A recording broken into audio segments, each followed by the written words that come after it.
He started going into this nodding routine. You never saw anybody nod as much in your life as old Spencer did. You never knew if he was nodding a lot because he was thinking and all, or just because he was a nice old guy that didn't know his ass from his elbow. What did Dr. Thurmer say to you, boy? I understand you had quite a little chat. Yes, we did. We really did. I was in his office for around 2 hours, I guess. What did he say to you? Oh, well, about life being a game and all, and how we should play it according to the rules. He was pretty nice about it. I mean, he didn't hit the ceiling or anything. He just kept talking about life being a game and all. You know. Life is a game, boy. Life is a game that one plays according to the rules. Yes, sir, I know it is. I know it. Game my ass. Some game. If you get on the side where all the hot shots are, then it's a game, all right. I'll admit that. But if you get on the other side, where there aren't many hot shots, then what's a game about it? Nothing. No game. Has Dr. Thurmer written to your parents yet? Old Spencer asked. He said he was going to write to them on Monday.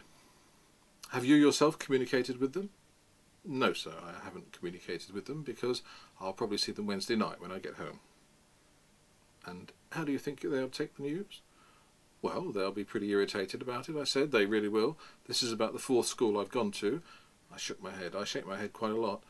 Boy, I said. I also say boy quite a lot.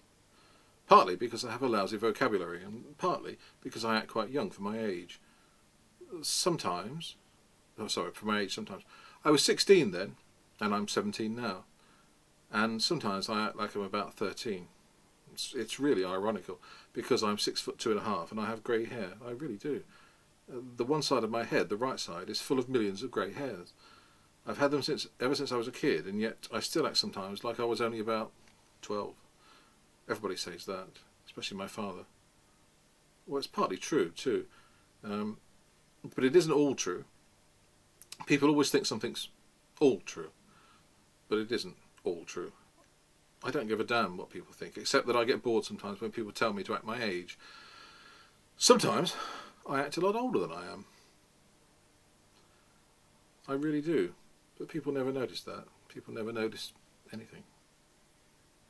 Old Spencer started nodding again. He also started picking his nose. He made out like he was only pinching it, but he was really getting the old thumb right in there. I guess he thought it was all right to do it, because it was only me that was in the room, and I didn't care, except that it's pretty disgusting to sit and watch somebody pick their nose. Then he said, I had the privilege of meeting your mother and father when they had that little chat with Dr. Thurmer some weeks ago. They're grand people. Yes, they are, I said. They're very nice. Grand. There's a word I really hate. It's a phony. I could puke every time I hear it. Then, all of a sudden, old Spencer looked like he'd had something very good, something sharp as a tack to say to me. He sat up more in his chair and sort of moved around. No, it was a false alarm, though. All he did was to lift the Atlantic Monthly off his lap and try to chuck it onto the bed next to me.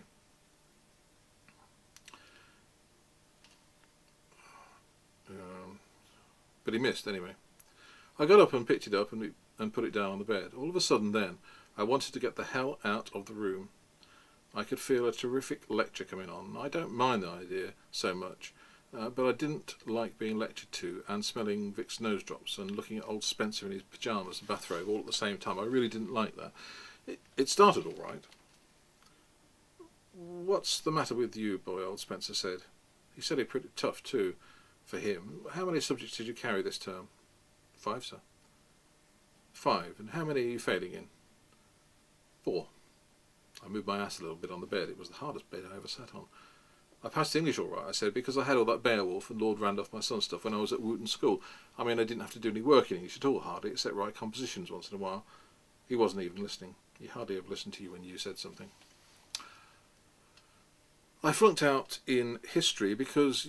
Sorry, the teacher says, I flunked you in history simply because you knew absolutely nothing. I know that, sir. Boy, I know it. You couldn't help it. Absolutely nothing, he said over again.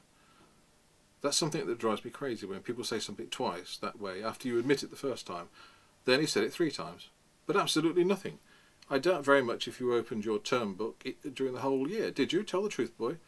Well, I sort of glanced through it a couple of times at the time. I didn't want to hurt his feelings. He was mad about history. You glanced. He was very sarcastic. Your exam paper is over there on the top of my chiffonier, on top of the pile. Bring it over here, please. That was a very dirty trick. But I went over and brought it over to him. I didn't have any alternative or anything. Then I sat down on his cement bed again. Boy, you can't imagine how sorry I was getting that I stopped by to say goodbye to him. He started handling my exam paper like it was a turd or something. We studied the Egyptians from November the 4th to December the 2nd, he said, and you chose to write about them for the optional essay question. Would you care to hear what you had to say? No, sir, not very much, I said. Well, he read it anyway, though. You can't stop a teacher when they want to do something. They just do it. The Egyptians were an ancient race of Caucasians residing in one of the northern sections of Africa. The latter, as we all know, is the largest continent in the Eastern Hemisphere. I had to sit there and listen to that crap. That certainly was a dirty trick. The Egyptians are extremely interesting to us today for various reasons. Modern science would still like to know what the secret ingredients were that the Egyptians used when they wrapped up dead people so that their faces would not rot for innumerable centuries. This interesting riddle is still quite a challenge to modern science in the 20th century. He stopped reading and put my paper down. I was beginning to sort of hate him. Your essay, shall we say, ends there, he said in this very sarcastic voice. You wouldn't think that such an old guy could be so sarcastic and all. However, you dropped me a little note at the bottom of the page, he said. Yeah, I know I did, I said it very fast because I wanted to stop him before he started reading that out loud as well. But he was hot as a firecracker. You couldn't stop him. Dear Mr. Spencer, he read it out aloud. That is all I know about the Egyptians. I can't seem to get very interested in them, although your lectures are very interesting. It is all right if you flunk me, because I am flunking everything else except English anyway. Respectfully yours, Holden Caulfield. And we're nearly on the times. I've got to stop there.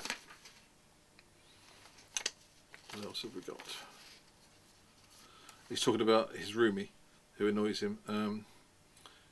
Stradler had one of those piercing whistles that was practically never in tune, and he always picked out some song that's hard to whistle, even if you're a really good whistler, like Song of India or Slaughter on 10th Avenue. He could really mess a song up. He's got a wonderful way of expressing things. And I'll just get this in. He's set to go now. Leave this school. When I was all set to go, when I had my bags and all, I stood for a while next to the stairs and took a last look down the goddamn corridor. I was sort of crying. I don't know why. I put my red hunting hat on and turned the peak around to the back the way I liked it. And then I yelled at the top of my goddamn voice, "Sleep tight, you morons!" I'll bet I woke up every bastard on the whole floor. Then I got the hell out of there. Some stupid guy had thrown peanut shells all over the stairs. I damn near broke my crazy neck. That's all we've got time for. I could read and read. Okay, have a good time. Godspeed wherever you're going. See you soon.